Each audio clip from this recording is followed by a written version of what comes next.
देखो, ये जो सर्पाकार रेखा है तुम्हारे हाथ में, इस सर्पाकार रेखा का और तुम्हारी वाणी गंदी होने का वर्णन मैंने तुम्हें पहले बता दिया।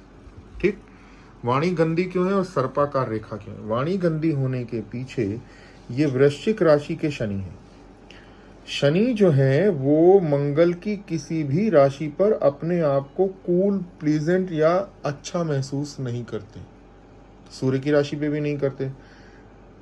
कारण क्या है कि मंगल जो है वो हनुमान जी के प्रतीक है।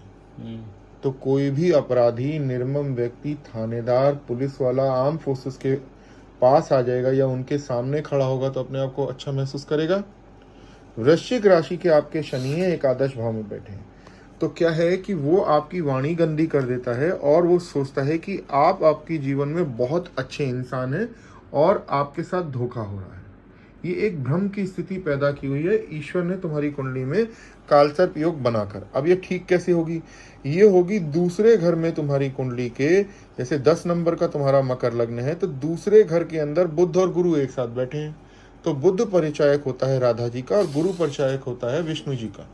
तो राधा विष्णु यानी राधे कृष्ण का अगर तुम पूजन करोगे और दर्शन करोगे मथुरा वृंदावन के, जिसका कि हम रंग महल का बता रहे हैं, तो कुंडली में जो ये पाप कर्तृ योग है जिसके कारण की जीवन में वैवाहिक सुख की कमी हो रही है, और सप्तम भाव का स्वामी ग्रह चंद्रमा मंगल के साथ 12वें घर में बैठा है जिसके कारण की आप मंगली हैं, वो दोष खत्म होंगे।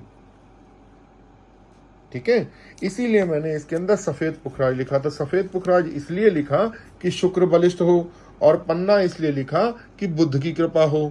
तो दूसरे घर में बैठा हुआ ग्रह जो होता है जमा धन का या पैसा कमाने का स्रोत होता है। तो इनकम बढ़ेगी कैसे? शुक्र और बुध को बढ़ाने से इनकम बढ़ेगी। कुंडली के अंदर अलग अलग लग्न के अंदर अलग अलग ग्रहों का संबंध होता है, मित्रता होती है।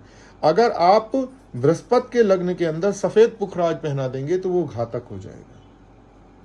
ये शनि का लग्न है, शनि के लग्न में शुक्र, राहु, केतु और बुध मित्र होते हैं, इसलिए शुक्र का पत्थर और बुध का पत्थर।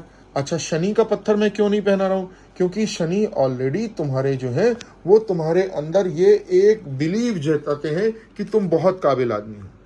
तो अगर कहीं लोहा जरूरत से ज्यादा शार्प हो जाए, स्टील हो और स्टील होने के बाद उसके ऊपर धार लग जाए तो काट देगा ना वो।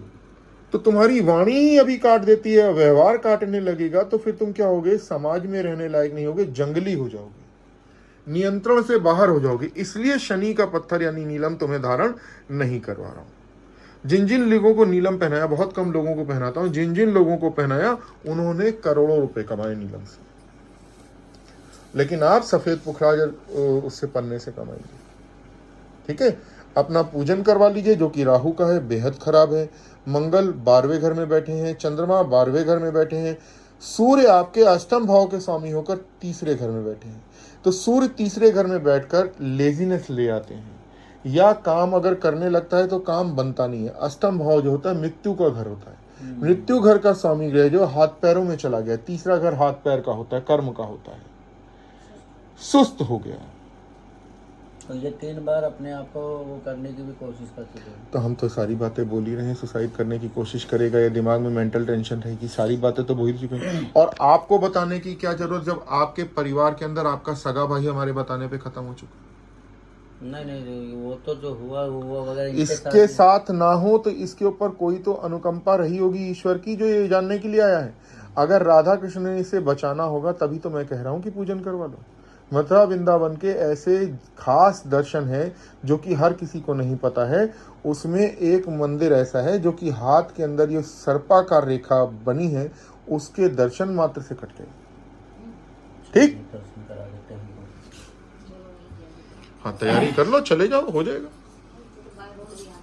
और नासिक भी इनको भेजना है। और नासिक तो जाना ही जाना।